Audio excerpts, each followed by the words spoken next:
السلام علیکم میری آن لائن فیملی. ایک لمحے کے لیے ذرا سوچیں.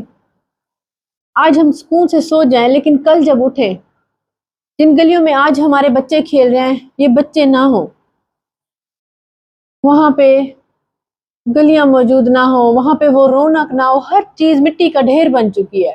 جوان بیٹے اپنی ماؤں کی لاشیں اٹھا رہے ہیں. سارے نوجوان جو بچ گئے ہیں وہ صرف اس تاک میں لگے ہوئے ہیں کہ لاشیں ڈھونڈ کر لائیں، اپنے پیاروں کی لاشیں ڈھونڈ رہے ہیں. کتنا دردناک ہوگا وہ منظر. کھڑی فصلیں ساری ختم ہو گئیں، ڈوب گئیں. کچھ نہیں بچا، ایک لمحے کی، بس ایک لمحے کی دیر اور ہر چیز مٹی مٹی ہو گئی. آپ کی زندگی میں نہ گھر بچا، نہ فیملی بچی، نہ رشتہ بچا، نہ فصلیں بچی، نہ کھانے کے لیے کچھ ہے، کچھ بھی تو نہیں ہے. اب سب سے بڑا مسئلہ یہ کہ وہاں پہ سڑک بھی موجود نہیں ہے، کوئی ہسپتال موجود نہیں ہے، کوئی سکول موجود نہیں ہے، کوئی ڈسپینسری موجود نہیں ہے، کوئی دکان موجود نہیں ہے، کچھ بھی تو نہیں بچا. جو تھوڑے بہت انسان، جو تھوڑے بہت لوگ بچے ہیں وہ تو صرف لاشیں ڈھونڈنے میں لگے ہوئے ہیں. وہاں پہ اعلان کیا جا رہا ہے کہ کوئی نوجوان بھیجے جو جنازے پڑھا سکے، جو یہ لاشیں اٹھا سکے. تو سوچے کیا کل کو ہمارے ساتھ بھی یہی ہونے والا ہے؟ اللہ نہ کرے. اگر کوئی حادثہ ہوتا ہے تو ہم کیا کریں گے؟ کیا ہماری مدد کے لیے بھی کوئی آگے نہیں آئے گا؟ پورا کا پورا گاؤں قبرستان بن چکا ہے. سوات کے ایک علاقے پنیر کا واقعہ میں بتا رہی ہوں جو وہاں پر ہوا ہے. لیکن یہاں پر فکر کن بات تو یہ ہے کہ یہ ایسا ہو کیوں رہا ہے؟ کیوں ان کی مدد کے لیے کوئی نہیں ہے وہاں پر؟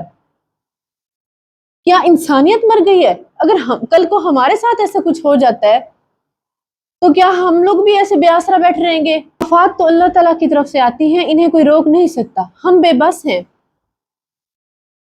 لیکن المیہ یہ ہے کہ ہم کہاں کھڑے ہیں اور ہم کیسے ان کو روک سکتے ہیں؟ کیا ممکن نہیں ہے ان کو روکنا؟ تو آئیے آج اسی کے بارے میں بات کریں گے. جیسا کہ آپ کو پتہ چل گیا ہوگا کہ میں سیلاب اور سیلاب سے ہونے والی تباہ کاریوں کی بات کر رہی ہوں اور مونسون کی بارشیں. اچھا، یہ سیلاب آتا کیوں ہے؟ اس کی بھی بہت ساری وجوہات ہیں. ہمیں سیکھنا چاہیے کہ یہ سیلاب آتا کیوں اور ہم اس سے کیسے بچ سکتے ہیں.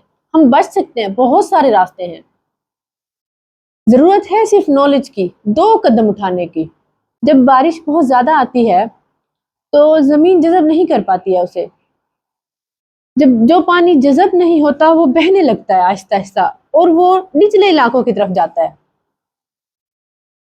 اور پھر زیادہ بارش ہونے کی وجہ سے جب ندی نالے بھرتے ہیں ان کے بھی بند ٹوٹ جاتے ہیں، وہ پانی بھی جمع ہو جاتا ہے. اوپر سے جب پھر طوفانی بارش ہو رہی ہو، جب یہ تینوں چیزیں ملتی ہیں تو وہ ایک ایسا خوفناک سیلاب بن جاتا ہے جس سے نپٹنا بہت مشکل ہو جاتا ہے.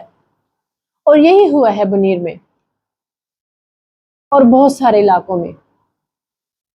اچانک 1 سیکنڈ کا، کچھ گھنٹوں کا، آدھے گھنٹے کا بہت کم وقت ملا ہے جس میں لوگ سنبھل نہیں پائے. یہ تو ایک چھوٹی سی وجہ تھی. اصل آج میرا بتانے کا مقصد یہ ہے کہ جہاں تک میں نے ریسرچ کیا ہے مجھے 2-4 پوائنٹس ملے ہیں. اگر ہم جن پر عمل کر لیں تو ہم ان سیلابوں سے بچ سکتے ہیں. سب سے پہلے ایک چھوٹی سی بات سمجھنے کی بات یہ ہے کہ فرض کر لیں آپ کا گھر ہے، آپ کے گھر کا ایک مین گیٹ ہے، آپ نے اسی گیٹ سے آنا جانا ہے اور اب آپ ضد کر رہے ہو کہ اسی گیٹ کے درمیان میں آپ چارپائی ڈال کے بیٹھ جاتے ہو. میں نے تو ادھر ہی سونا ہے، مجھے یہاں پہ ہوا اچھی ہے یا کچھ بھی کہہ دیتے ہیں، میں نے اسی کے گیٹ کے درمیان میں چارپائی ڈال کے سونا ہے. تو کیا ہوگا جب گاڑی آئے گی، جب موٹر سائیکل، وہ تو اسے دھکیل کے جائے گا. یہی ہمارے دریاؤں کے راستوں پر ہو رہا ہے. جن جگہوں پر الاؤ نہیں ہے ہم کیوں بنا رہے ہیں؟ ہم قدرت کے درمیان میں کیوں آ رہے ہیں؟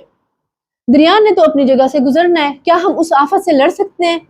جب ہمارے بس میں نہیں ہے اس آفت سے لڑنا تو ہمیں کیا ضرورت ہے کہ ہم انہی جگہوں پر گھر بنائیں؟ ہم سیف جگہ، سیف زون میں بھی تو گھر بنا سکتے ہیں. بس اتنا سا ہوتا ہے کہ وقتی طور کا پروفٹ جاتا ہوتا ہے. دریا کے کنارے کا جو ہوٹل بنا ہوا ہے وہاں پہ ظاہری بات ہے جو بھی مسافر آئے گا اس کو قریب وہ پڑے گا اور وہیں پہ وہ سٹے کرے گا. زیادہ پروفٹ نظر آ رہا ہے نا وقتی، لیکن اس کا نقصان کتنا زیادہ بڑا ہے. جانیں بھی ساتھ چلی جاتی ہیں، مال بھی ساتھ چلا جاتا ہے. وہ ساری زندگی کی محنت بھی ساتھ چلی جاتی ہے۔ اور دوسری بات، اتنی آسان سی بات ہے، اگر آپ اپنا ناک بند کر لیں، منہ بند کر لیں، کتنی دیر زندہ رہ سکتے ہیں؟ 2 منٹ بعد ہی، تو زیادہ سے زیادہ 1 منٹ میں ہی دم گھٹنے لگ جائے گا۔ جب آپ سانس ہی نہیں لے پائیں گے تو کیسے آپ جیئیں گے؟ کیسے آپ سروائیو کریں گے؟ یہی ہمارے گھروں کا، ہمارے گلی محلوں کا حال ہے۔ ندی نالی ہی بند کیے ہوئے ہیں، کوئی ڈرینیج سسٹم نہیں ہے۔ ہم نے حکومت کو چھوڑیں، حکومت نے جو کرنا ہے سو کرنا ہے، وہ اس کی رسپانسبلٹی ایک الگ چیز ہے، حکومت کو بھی کرنا چاہیے، لیکن وہ ایک الگ رسپانسبلٹی ہے۔ لیکن میں کیا کر رہی ہوں؟ کیا میں نے اپنے گھر کا ڈرینیج سسٹم صاف رکھا ہوا ہے کہ جتنا بھی پانی آ جائے میرے محلے کا کم از کم، یا میرے گھر کا، یا میرے گھر میں جتنا پانی آ جائے نیٹ اینڈ کلین ہو جائے، وہ فوراً ہی صاف ہو جائے؟ اگر پورا محلہ ہی ایسے صاف ہوگا، فل ڈرینیج سسٹم ہوگا، ندی نالے صاف ہوں گے، گلیاں صاف ہوں گی، تو یہ جو کیچڑ کی وجہ سے، گندگی کی وجہ سے بیماریاں پھیلتی ہیں ایک چھوٹی سی بارش کے بعد، اور کتنی جانیں چلی، ایک وبا پھیلتی ہے، کتنی جانیں چلی جاتی ہیں، تو اس سے جان چھوٹ جائے گی۔ ویسے بھی صفائی نصف ایمان ہے، یہ کام میں اکیلی بھی کر سکتی ہوں، اپنے گھر کو تو صاف رکھ سکتی ہوں، اپنے ڈرینیج سسٹم کو تو صاف رکھ سکتی ہوں۔ تیسری اور اہم بات، سوچیں آپ ایک کمرے میں رہ رہے ہیں جس کی چھت آپ نے بانس سے بنائی ہوئی ہے، لکڑیوں سے بنائی ہوئی ہے، اور جو پرانے زمانے کا ایک چھتا ہوتا تھا اس سے بنائی ہوئی ہے۔ اب آپ ڈیلی کیا کرتے ہیں؟ اس میں سے ایک لکڑی نکال لیتے ہیں، چاہے آپ اسے جلانے کے لیے استعمال کر رہے ہیں، چاہے کوئی چیز بنانے کے لیے استعمال کر رہے ہیں، اب لکڑی نکالنا آپ شروع کر رہے ہیں۔ 3-4 مہینے بعد، کچھ عرصے کے لیے تو شاید آپ کو پتہ نہ چلے، محسوس ہی نہ ہو، کچھ عرصے بعد کیا ہوگا؟ وہاں پہ سوراخ ہو جائے گا، آپ تو بالکل بے چھت ہو جائیں گے۔ یہی حال ہے ہمارے جنگلات کا۔ ہم کیوں جنگلات کو کاٹ رہے ہیں؟ اپنی ضرورت سے زیادہ ہم کیوں جنگلات کو ختم کر رہے ہیں؟ کیا اور جگہ ہمارے پاس نہیں ہے؟ کیا زمین کم پڑ گئی ہے جو ہم نے انہی جنگلات میں ہی اپنا بسیرا رکھنا ہے؟ کیونکہ ہمیں پروفٹ زیادہ نظر آ رہا ہے وہاں پہ تھوڑے ویو اچھا ہے، وہاں پہ سیاحت اچھی ہے، لوگ آتے ہیں، جیسے گھومنے پھرنے کے لیے لوگ آتے ہیں، سیر، وہاں پہ تھوڑا سی ہوٹلنگ کی بھی انکم اچھی ہو جاتی ہے۔ لیکن اس سب میں کیا ہو رہا ہے؟ جنگلات کی کٹائی سے کیا ہو رہا ہے؟ موسم میں تبدیلیاں ہو رہی ہیں، بارشیں زیادہ ہو رہی ہیں، ٹیمپریچر میں فرق ہو رہا ہے،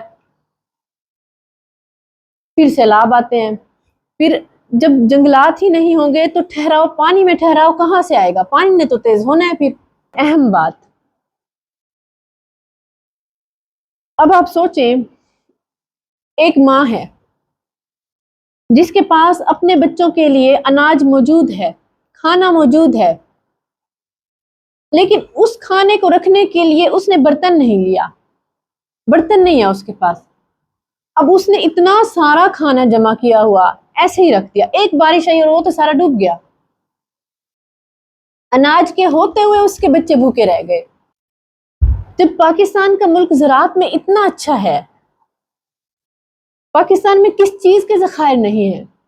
ہر چیز میں تو مالا مال ہے۔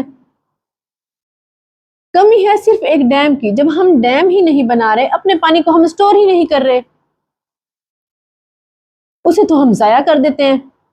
ضائع تو ہوتا ہے، ساتھ میں جانی نقصان بھی ہوتا ہے۔ اگر وہی پانی ہمارا سیلابوں کا، بارشوں کا جمع ہو جاتا تو کیا ہوتا؟ کھیت سارا سال سیراب ہوتے رہتے، اس سے انکم ڈبل ہو جاتی۔ کھیتوں کے علاوہ بجلی بنائی جا سکتی ہے، بجلی سستی ہو جاتی، ہر گھر، ہر فرد کو فائدہ ہوتا، مجھے بھی فائدہ ہوتا۔ لیکن نہیں، اس طرف تو ہماری توجہ نہیں ہے۔ یہ 4 چیزیں ہیں جن کو ہم ٹھیک کر لیں تو ہم ان سیلاب کی تباہ کاریوں سے بچ سکتے ہیں۔ سب سے آخری بات